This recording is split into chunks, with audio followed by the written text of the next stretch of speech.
Good morning. Thank you all for responding to my rousing welcome. Sorry if that felt a little obnoxious.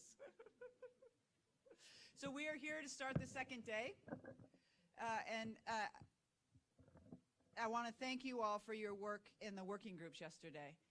I know that there was an incredible amount of work done, and that great things came out of the working group, and I'm going to try in the conversation with the panelists today to work some questions in from the working groups.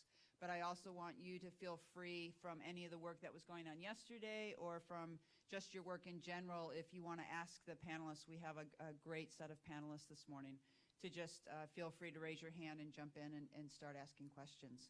So shall we begin the day? Are we ready? Good morning. Let's get started. So to my right, and sorry that I'm going to read a little bit of this because I have two children who took my memory when they were born.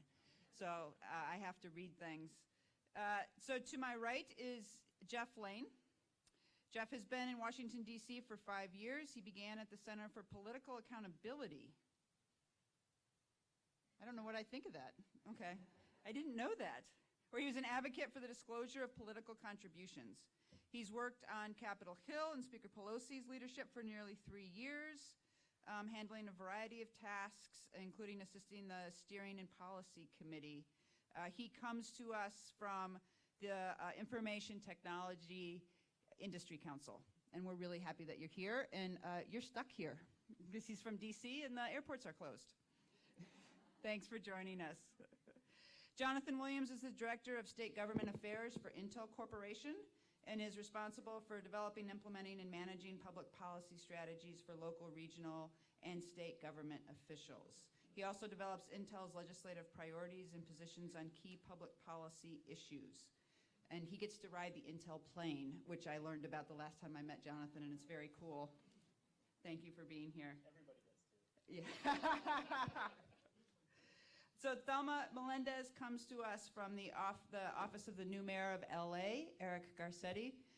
And Thelma has a wonderful and distinguished career in education, including being superintendent of the Santa Ana Unified School District, being assistant secretary of elementary and secondary ed to our friend Arnie Duncan, and also being this is the only one I was responsible for writing.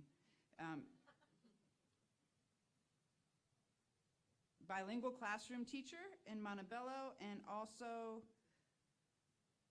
where else were you a superintendent? Pomona Unified. That's what's missing from here. I knew that. From Pomona Unified. Yeah. So thank you all for being here. So where we want to start is, I thought that we would start with you, Jonathan, and have you tell us a little bit about your work at Intel and how you and the folks at Intel have been thinking about integrating badges into the work. Great. I'm happy to start. Thanks, Connie. Thank you and MacArthur, and want to thank David Washington as well for the opportunity to speak to y'all today. I didn't get to attend yesterday, but I followed on Twitter. So I feel like the amount of Twitter action that this generated yesterday, if it's indicative of the amount of enthusiasm that was in the room yesterday, and I'm assuming it is, I feel like I was almost as good as being here. So, and I've tried to incorporate some of what I saw on Twitter and some of what we talked about this morning into the remarks I'm going to make. So I want to kind of harmonize and fit into the discussions that have already happened. So I'm going to talk about what Intel's done in the badge space in 3 broad contexts. And certainly I want to leave time for questions. I want to get some of the wealth of wisdom from this room to help flavor Intel's thinking. And there's a few other Intel people in the audience as well. So we want to take what we hear from you all and incorporate into some of our strategies. So let me talk about where Intel's been on badges, where we're going kind of in the near term, maybe over the next 12 to 18 months, and then some other ideas about where badges could evolve, not just for Intel, but for other companies and other groups. So where we've been, maybe folks in the room are familiar with the work that Intel has done in close cooperation and support with MacArthur, with SSP in our science fairs, ISEF and STS. The Society for Science in the Public is SSP. And we've done badging with them for the students that participate in Intel's science fairs. Intel Science Fair the STS Science Talent Search that is annually done in Washington, D.C. with 40 finalists from around the U.S. And of course, ISEF, which is the international fair. This year it's going to be in Los Angeles, by the way. So we've established badges in those programs, and they've been very well received. The students are very enthusiastic about it. SSP has been a wonderful partner, and we're starting to see some real momentum on how those badges evolve, not just in kind of building that peer network for students and in kind of helping to, those tribal loyalties, if you will. And I like to think about badging in the context of kind of that tribal loyalty, that real kind of primal instinct of people wanting to connect and wanting to get to know each other.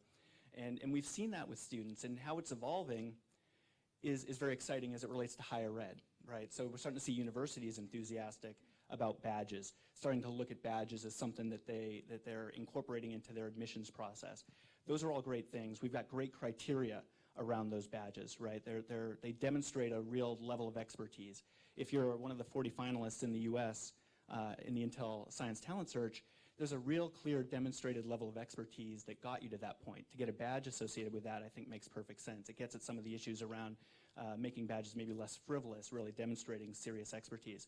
So I think those are good established programs that we've done as kind of a role model for now where we could go. So what do you think Intel is looking at over the next, say, 12 to 18 months? 3 different things I want to talk about briefly. First is in teacher professional development. Maybe folks in the room are familiar with what Intel's done with their Intel Teach program and the Teach Elements courses that we've developed as a part of the program. Intel's got a long time commitment to professional development for teachers. It's something we care quite a bit about. And the orientation of that program has been around oftentimes science in the classroom and getting teachers more comfortable with integrating technology into their teaching and into student learning. Additionally, I want to make sure I point out that all of these courses are now aligned with Common Core, which is something that Intel is also very supportive of. So how do we take our professional development programs, our Intel Teach courses, and the community that we've built, which is housed at engage.intel.com, and how do we incorporate badges into that? How do we get teachers, and I'm thinking out loud here because that's really the space that we're in, how do we get teachers who have done an Intel Teach course around integrating technology into the classroom, which is Common Core aligned, say, and get a badge associated with that so that more and more teachers can be aware of that peer network, of those tribal connections. They can maybe reach out to teachers that already have that badge and look to them for support and guidance on how do I restructure the curricula that I've developed over the years to fit with where Common Core is going? How do I restructure it to get more technology into my teaching? How do I get into those personalized learning spaces that are becoming kind of so dominant in some of the real high-performing schools, right? That's one area I think that we can do some very good work in the next 12 to 18 months. The second is in philanthropy. And folks, I think, not just Intel, a lot of companies, a lot of tech companies, a lot of companies do great philanthropic programs. We're doing some great philanthropic programs. I want to point out one in particular. It's called Girls Who Code. Maybe some folks in the room are familiar with that program. We had a great experience with that program last year. 20 girls up in Northern California who went through the program. And these are great girls, right? And they are looking at, learning these skills, but then how do they apply them? How do they stay connected? How do badges fit in that? How do programs like Girls Who Code build badges into their program, right? So it's not something that we're adding on later, but it really becomes a foundational element of the program. How do we help these girls stay connected through badges? And then the thing that I'll get to that in the third part. But how do we look at other philanthropic programs and build those tribal loyalties, those peer networks, integrate them into philanthropic programs so that cohesion among kind of like-minded, say, girls, in the coding space is able to go beyond the program, the summer program. How does it extend beyond that? And then the third piece in the kind of that near term, 12 to 18 months that we're very enthusiastic about is what Intel's doing in the maker community. This is something, the enthusiasm for this comes from our CEO on down, and Intel's been doing some really neat stuff, not just supporting the maker movement, but actually getting into the technology spaces to help folks start building on Intel architecture. Folks might be familiar with the Galileo board that we rolled out last year at a big event in Italy. Our CEO was at that event, very enthusiastic about it. This is really an opportunity to get in truly on the ground floor as you get into these technological spaces. What constitutes expertise on designing and developing on Galileo. It doesn't really exist. It's up on the screen. So the Galileo board's up on the screen. Thanks for doing that, Connie. Connie did that very quickly. Thank you for doing that. How do we build that badging certification on Galileo? This is a brand new technology. We are just launching this. How do we know that university students, say, really have demonstrated an expertise on Galileo? This is ripe for the taking, right? And this is something I think the company is starting to kind of get a sense of. I think this time, maybe in 6 months, we're going to be very, very enthusiastic about how this all fits. So we're really in the early stages on that one. I'm personally very enthusiastic about it. Then where else could we go? Maybe more longer term, or how does, throwing out some ideas for you all. Intra-company training. Some companies are probably much further ahead than Intel. Maybe some industries are much further ahead as well. But Intel does training for its employees on an annual basis. In fact, our big sales and marketing conference is going on right now. How do you think we really, truly gauge whether or not our salespeople are really fluent on the technology? We gauge it based on how they sell, right? The level of expertise, I mean, if you're hitting your quota and you're winning market share and winning big deals, chances are you're fluent, right? But how else can you gauge that? How do you establish badging within your intra-company training? What if Intel, let's say Intel acquires a company like McAfee, which many of you all probably know happened about 18 months ago. And let's say you started with McAfee, but your fundamental training is in electrical engineering, and somehow you got hooked into security software. But now Intel acquires you, and you want to get back into designing microprocessors. How does an Intel hiring manager know that you remain skilled in relevant sorts of fashions around microprocessor design and electrical engineering?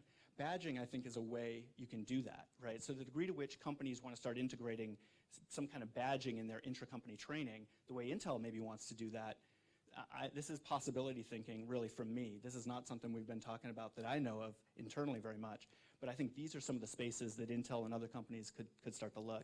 And then the last part is, better, and I was touching on this a little bit with Girls Who Code. I wanted to hold that thought until I got to this point. Better support networks with our philanthropic partners to support students. So let's say, what do we think, what do we hypothesize about and what do we know? Well, one thing we know is that a high school student decides to go to college and study engineering. We know we lose a lot of those kids, right? That pipeline looks good, maybe going into college. It thins out quite a bit after that first year. We know that. The data has been there for many, many years that shows that, right? So let's say we're working with Girls Who Code, and let's say they establish a badge. And let's say we've got these 20 girls, some of whom don't even necessarily, because of the way the Girls Who Code program is structured, some of them don't even know necessarily they're going to college. This isn't something they're necessarily thinking about. They just get excited about coding and didn't know about the SAT, right? And we actually had that experience with one of our girls who's now in community college, and we're trying to work with her to get her kind of into a four-year program so she can really maximize her potential and the skills that she gained in the program, right? So how do we take those girls, let's just say there's 20 girls in Girls Who Code that we worked with, get them set up with badges, and then stay with them? Who's familiar with the Stay With It program with engineering, right? That's something that Intel's been involved in as well. How do we truly get them to stay with it? How do badges help do that, right? How do we badge the girls who do Girls Who Code? And then let's say they're in October of their freshman year and they're studying in engineering and things are starting to get hard. How do we contact them, or even other companies who didn't necessarily work with them but see that badge and say, hey, I know you're a freshman in college now. Things are probably getting hard, but stay with it. It's going to get better. And there's great opportunities out there. What kind of reinforcement mechanism exists like that, and how do badges help do that? Right, so those are some of the things that I think we've been talking a little bit about, thinking about. I think the opportunities are just very, very exciting, and I'll turn it over to Thelma and Geoff, but certainly happy to take some questions as well. So thank you very much for letting me be a part of this today.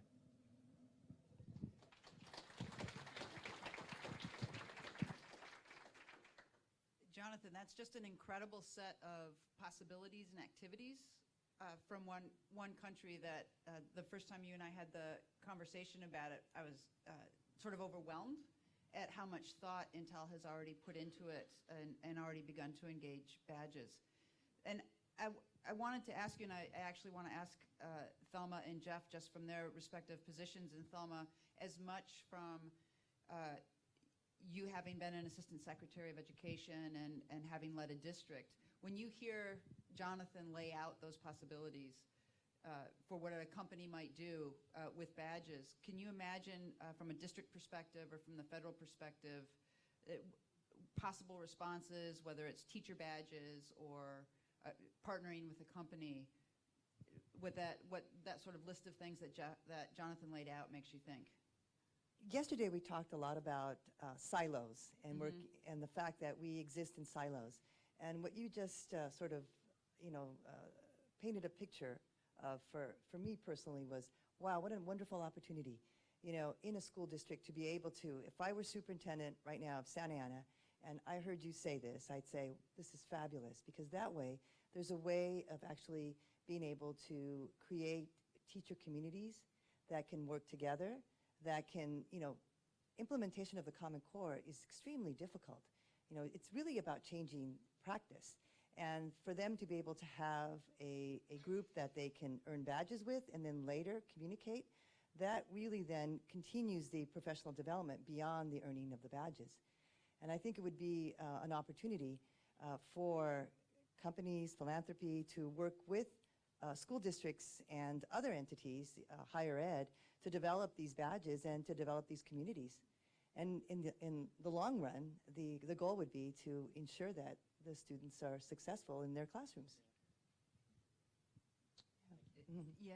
Geoff, from your perspective? Yeah, so the work being carried out by Intel is very, very heartening. In Washington, I am not sure that there is much knowledge of the badges. I am not sure that the policymakers are ready to jump full bore into the badge movement. So from my perspective in the tech sector, it is so heartening to see a company like Intel, a company that has been a great global steward, say, you know what, we're going to buy into badges, and the students that get these badges, these students are competent, they're qualified, and they're hireable. And that's kind of where we're at. We at ITI have long believed that it's not so much a jobs crisis, it's a skills crisis. So to shrink that skills gap at Intel is just, it's phenomenal. That's really important. Thelma, do you want to tell us a little bit about what you're beginning to be up to in LA? I'd love to share, if I may.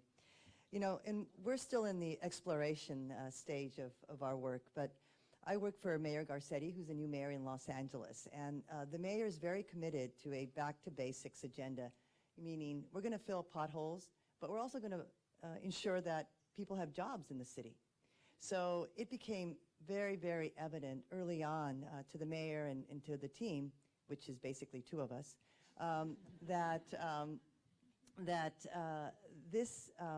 the wonderful work in Chicago and the work that's been happening across the country fits in perfectly with the mayor's agenda. The theory of action that we're operating under is how do we build and invest in human capacity, in human capital. So the way we can do that is open the opportunities for younger kids through badging in the STEAM areas, because our mayor is also very interested in technology. And then for the older students when it comes to job readiness and in looking for ways that we can badge that. But let me give you a little bit of the context of Los Angeles. First of all, the mayor does not oversee the school district. It is separate, and we have what we call our 5 C's, the way we sort of operate within the city. We can convene, we can create a plan for action, we can coordinate, we can connect stakeholders and different organizations, and then we can calculate success. That's what we call our 5 C's. So it was very important for us to bring in the #1 partner in the city that works with students, and that's Los Angeles Unified School District.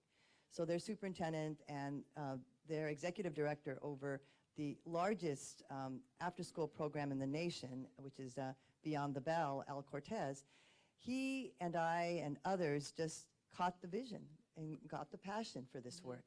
And so we've been working with the Los Angeles Chamber of Commerce. We've been working with nonprofit agencies to bring together and to begin planning and creating a plan for action around this work, because it does move forward opportunities for students the younger ones, to experience and explore STEAM-related future careers. It's an opportunity to look at the older students. The mayor's got an initiative he would like to have 10,000 jobs for students in the summer. So what better way than to link it to job readiness badges that we're trying to bring together different groups, from Link Learning to the Perkins to the LA Chamber to our city, WIA WorkSource, Youth Source Centers. So it's an exciting time for us in Los Angeles. It's a time where we're all working together. Again, it's about coordination. It's about passion around the right things, and it's an exciting time with the new mayor. Can you say a little bit, I know one of the challenges has been around sharing of data and working with FERPA. Can you say a little bit, because you guys are making incredible progress. Yes, and this was from the very beginning. Al Cortez from Los Angeles Unified, and we worked very closely. I have to tell you, we kind of stole her from Chicago for a little bit, Nicole Pinkard, and yes, it was cold. We kind of cheated. It was during December, and she came out to Los Angeles, spent some time with us, and helped us to really sort of do an evaluation and inventory of the things that need to get done. So early on, Mr. Cortez, we brought the attorneys in right away. He brought them in from LAUSD, brought them in the room, and the data people. And we had conversations early on and about what will it take. It wasn't about why can't it happen, because they can tell you a million things of reasons why it can't and shouldn't. And in fact, our State Department of California also had been saying no, but the new leader of the after-school program there actually came down and met with Al and I and said, if you guys crack this, we're right behind you because we want to see it happen. So I'm pleased to say that, Al's continued that work and that it looks very promising, because, what we'd like to do is to be able to roster all the kids from the school district. All right, so that means that the students are rostered from the beginning, and then for other schools like charters and private schools, we'll also, roster them. So then when the nonprofits, again, we have a smaller group of nonprofits because Beyond the Bell oversees all the after-school programs. So when the nonprofits come in, we'll also include them. And so then we figured out a way so that when the teacher comes in September, that's our goal, he or she can look at a computer screen and the roster of the students and see how many digital badges they've earned over the summer. So in essence, it's a way of bringing, and as a educator myself, this really excites me, because it's a way of bringing what happens after school, outside of school, into the classroom, where it's then validated and credible. So, yeah, and I can't tell you how incredibly important these pilots are, and that when one city is able to do it and figures it out, it unlocks the possibility for other cities to do it much more easily. So when we all did this work in Chicago, Tawa's in the back. I think Tawa and I spent probably half of our summer last year on the phone with lawyers, just thinking about this flow of data and how to manage it. And so for you guys to be figuring this out and figuring it out with the school system means that once it's figured out, that it's going to be so much easier for other cities and school districts just to be able to follow in your footsteps and be able to do it. So this is a huge move. So kudos to you, and keep it going, because it'll be huge to be able to do that. Geoff, can you say a little bit more? And also, can you say a little bit about, you're in DC, and I know that you've been working with Congress and have a sense of and some insights perhaps on how we might think about this work when it comes to policymakers. Right. So this is a great brain trust here today. Mm-hmm. Everyone has a pretty good understanding of the badge program. And unfortunately, like I mentioned before, I am not sure that the badge program is all that recognized in Washington.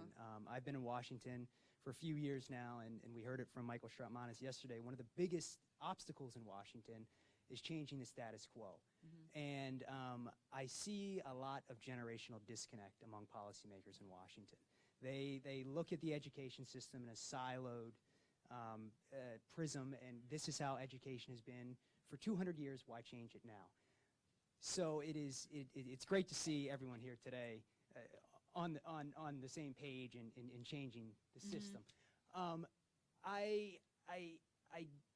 From an outsider's perspective, I think our best bet to get Washington on board is as trivial as it sounds, is reaching out to some younger folks in Congress. I know we talked this morning about the Millennials Caucus, a great group of folks who have come together and are looking for bipartisan solutions, looking to leverage technology to answer our country's biggest issues. And I see that caucus as a prime target to reach out to move the needle in the badge space. And is there anything in particular in terms of how we need to communicate our message with that group, or do you think that because they're millennials that they'll be able to understand what micro-credentialing and badges are about? I think the narrative is very important. Yeah. The badge narrative. Policymakers, at the end of the day, they care about whether or not their constituents have good paying jobs. And when we are able to convey a message at the badge program, it's not just, training kids. It is getting them great jobs, jobs that are going to be here for a long time. And to shrink that skills gap, to share that narrative with policymakers, I think would pay enormous dividends. Yeah. I'm really curious, and I'm moving into questions. If folks have a question, just throw your hand up. Did you have one? There's one back there. I can't. Oh, go ahead. Hey, what's up? I'm Vanessa from Peer-to-Peer University. And at this conference, I've heard a lot about personalization and a lot about implementation, which sort of implies, doesn't necessarily imply, but a top-down approach. And I'm curious about how you guys think about community, what role community plays in this conversation, how you're thinking about the design of your community in a community of practice. Yeah, that's it. Do you want to start that? Well, you Thelma? said, I'm sorry, Jonathan said tribal, so that actually made me think a lot about that. And I'll start. Okay, Um, go. I love that word. I saw that TED Talk, and I keep thinking Josh Brolin, but it wasn't Josh Brolin. It was Seth Rogen. And I know there's a difference. An older version. Jonathan, that's a big difference. I know there's a difference. I'm really not hip or with it. Right? But so I saw that TED Talk where he talked about tribalism, right? And I loved it, right? It was a few years ago. And I've thought about it a lot in the context of this conversation and preparing for this conversation and the work that we're doing. And to answer your question, I want to focus on the work we've done in teacher development, right? Because we have an established community there. And like I said, that website, engage.intel.com, it's a great site that houses a lot of the great work that we've done over the years. How does it evolve? How does it evolve the way people are using technology today, right? How many people are going online, right, in message board style, right, or I'll even be less hip in BBS style, right? BBS style, it's a BBS, almost some BBS format for a hyper-mobile world, right? So how do badges fit into that, right? That's, I think, when I think about community, I think not only do you want to establish a real community that has those kind of sticky factors that make people want to go there and learn, right, and get value from it, but how is it meeting the needs of how people access technology today? So I think I see badges fitting in very, very nicely in that, and I think we have to take great programs that we've done for many years and evolve them to today's models and how people want to access their communities, the skills that they want to acquire, the things that they want to accomplish, the value that they want to generate out of it. All of that has to be evolved, and that's actually hard for companies like Intel sometimes because we've done good work for so long. We don't necessarily feel the need to change, but as we've seen with some of our products and technology, sometimes the change happens beneath our feet, and we have to evolve kind of with it, right? And I think that applies to some of our philanthropic and programmatic work. Sure. Can I push back a little bit Sure, on that? yeah. Okay. You actually said in your definition of community, how can people access that instead of how can people build that? And so I'm sort of interested in how you're thinking about co-creation of community, specifically for Girls Who Code. I would imagine that their ability to badge themselves and define what their community is and what's important to them. Are you guys thinking about that sort of community design? I appreciate that very much. Girls Who Code, so that's not our program, right? So it would be incumbent upon Girls Who Code to provide those opportunities for the participants in their program. But I'll answer that in the context of Maker, right? We are doing Galileo it's incumbent upon us to define how you have the kinds of skills to show that you've truly acquired the knowledge to make, right? And Intel is a company of makers. That is what we do, right? 75% of our manufacturing is still in the US. And we want that next generation of kids, not just learning computer science, that's important, there's a lot of enthusiasm around that, but we want them making things, right? Where are they making? How many high schools still have a shop, right? Where is that opportunity for imagination, right? The make movement, I think, encompasses that. We get kids making on Intel architecture. We define what success looks like with them, right? Because we're learning as much as they are. So I see, to answer your question, I see certain things are more incumbent on the nonprofit. Certain things are harder to break into because they're more established. And then certain things, it is truly on the ground floor. And make, to me, that's where my enthusiasm on make is. Yeah, I want to ask a slightly different question that I think piggybacks off of that and comes out of the working groups from yesterday. But we have a lot of folks both in the room and who weren't able to attend today that are badging their programs.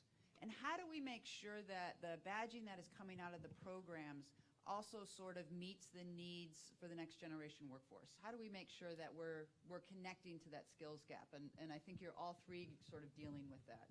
Can I take a stab Yep. at that? Mhm. I think it's very important in the badge creation's earliest days to lay a foundation of appropriate stakeholders. I don't mean to step on any toes, but I often think educators and our current education system teaches for the marketplace, what the marketplace used to demand, used past tense. I think it's important for a sector like the tech sector, a problem-solving sector, to be on the ground floor and to help identify what tomorrow's marketplace will need. The skills gap is only going to grow unless we prepare kids for tomorrow's jobs, not today's jobs, not yesterday's jobs, tomorrow's jobs. And you went back to shop, and you talked about Perkins a little bit. Too many schools are still, teaching woodworking. Well, that's great, Unfortunately, that's not the type of thing that's going to grow our economy, tomorrow. So. Interesting. Something that for us has been a challenge is trying to figure out how do we vet the badges, because we want to be able to ultimately move into those badges actually carrying and being able to be credited in the school system. So that's at a different type of standard. And so part of the discussion that the different entities that are coming together are trying to figure out, all right, we identify the skill set, and then we have the activities. Do they all have to be common, or do we just have to make sure that the assessment is common among all of the different entities? And that we're still exploring. We're trying to figure that out. It's a little bit more tangible in the job readiness space, because there, we have different parties who have programs that they've done for many years, like the LA Chamber, which is a very good program. But then, there's linked learning and the programs that are occurring then the school system. So in conversation with the school system, it was like, can't we have something that everybody agrees to, so that if a student receives certification, badges in resume writing, that we all sort of have a common understanding what that'll be? And so we've used this whole question really to leverage the conversation and to leverage change among all the different organizations, sort of moving from that status quo into thinking and reflecting about what skill sets do we really want our students to have, so that they're prepared.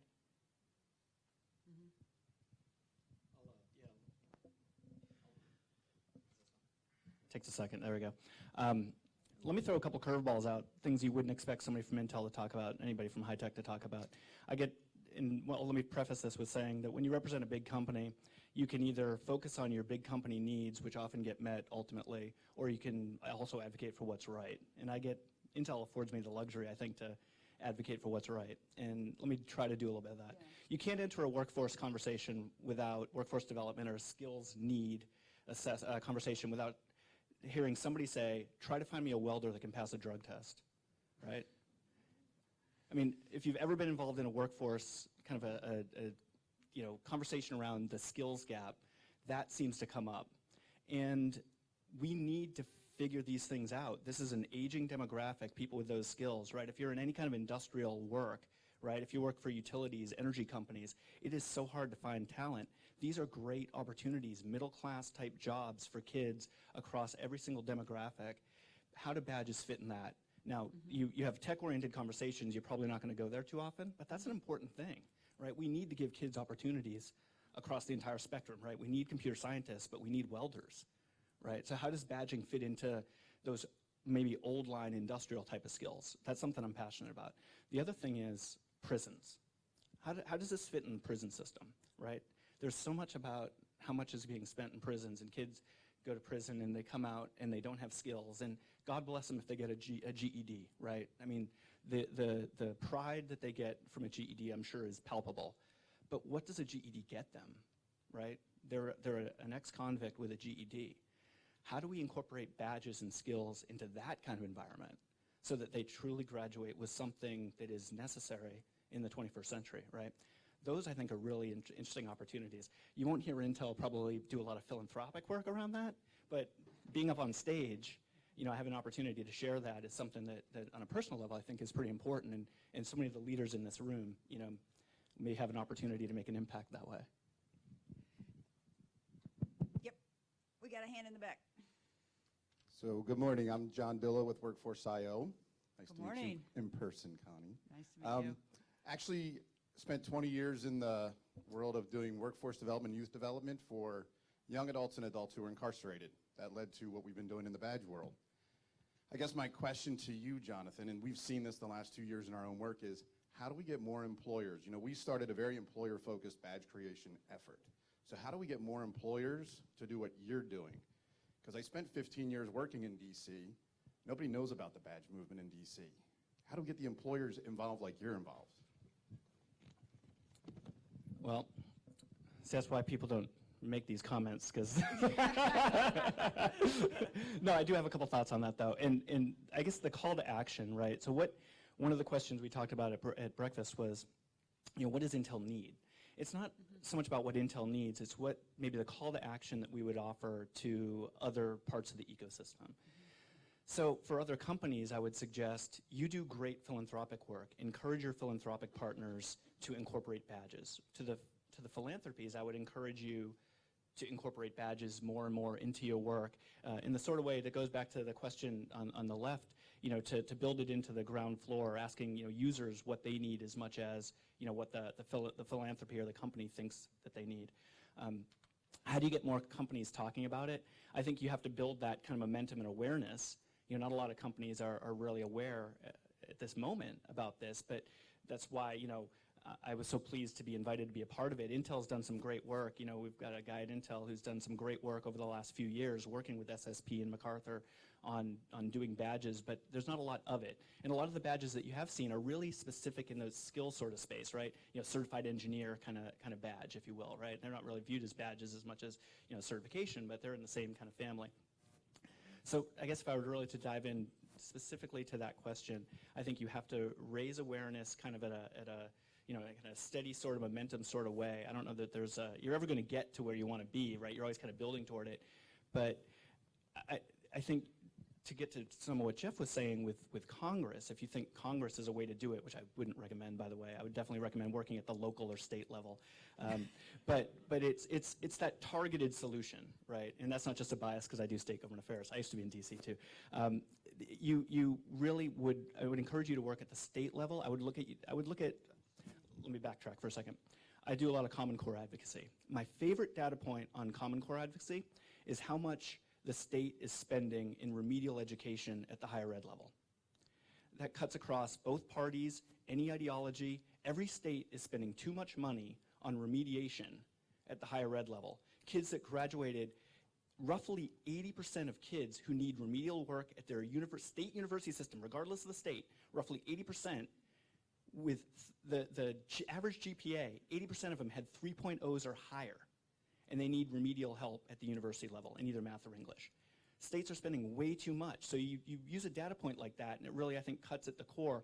I think it's targeted, state, local level, the work that Los Angeles is doing, the work that Chicago did, I didn't know much about it until I was reading about it yesterday. That kind of work is going to build the momentum, I think, to get to where you want to go. It's a long slog, but I mean, companies like us, I think we're in it for the long haul too, so we're happy to be partners as we can be. I've got our policy people, Karen, and then Donica had their hands up, and then I'll grab the other folks.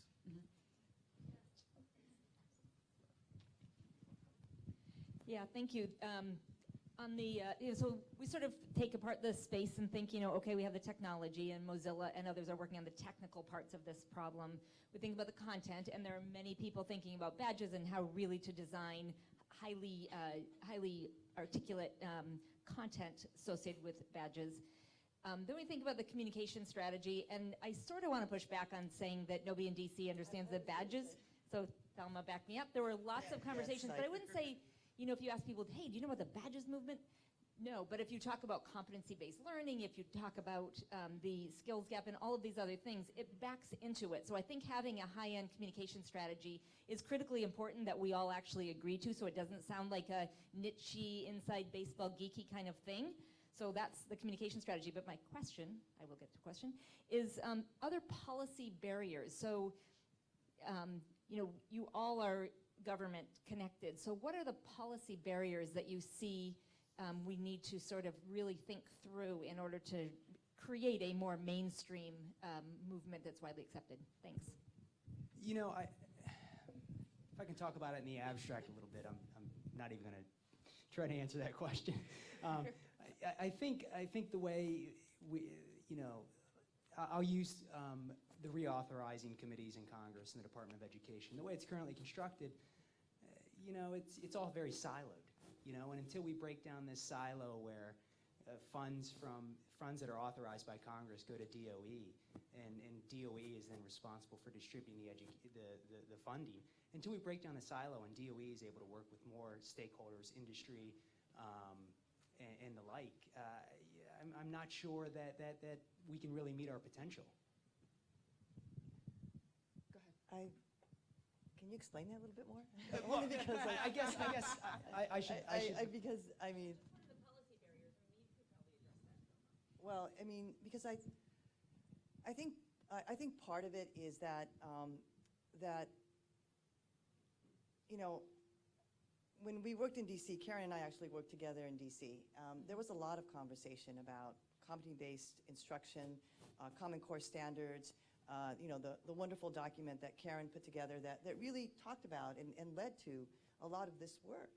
I mean, and the Secretary gave a speech just a few months ago about this. So it isn't that it isn't, discussed, but there is a challenge when it comes to how does it get down to the grassroots level? How does it get down to, I'm pretty active and was pretty active in superintendents' organizations. And I can tell you, I don't think I ever attended a conference or a workshop in a conference that talked about this work, all right? So you're talking to the lead policy people at the very local level, all right? And there's no information there. And I agree with you when it comes to our State Department in California. And I traveled 22 states and met with different State Departments.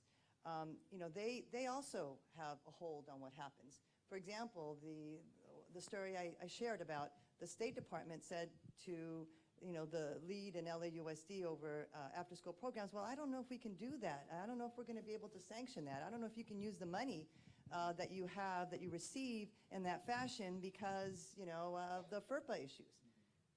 But if you figure it out, and he's very supportive behind the scenes, but I mean, it's the whole bureaucracy that sort of has a hold on this.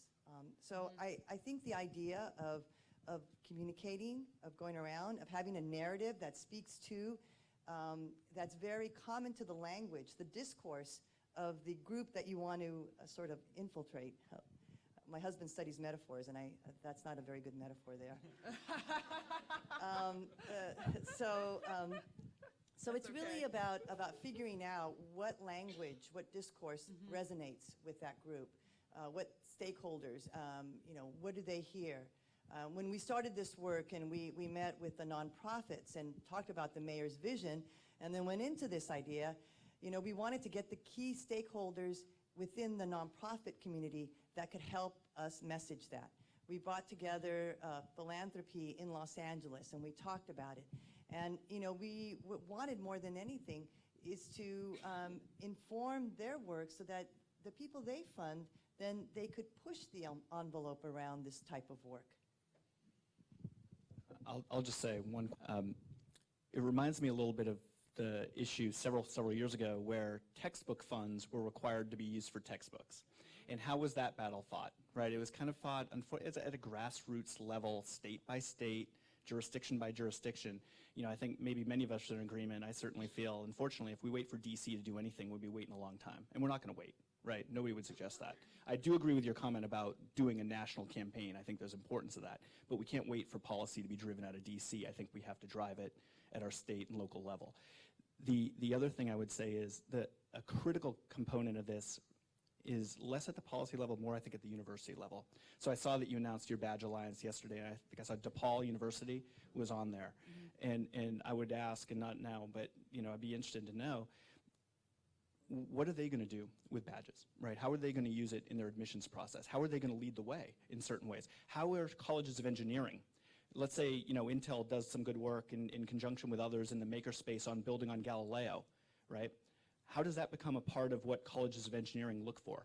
You know, we're not going to be there in 2015, but could we be there in 2018? Sure. Why not?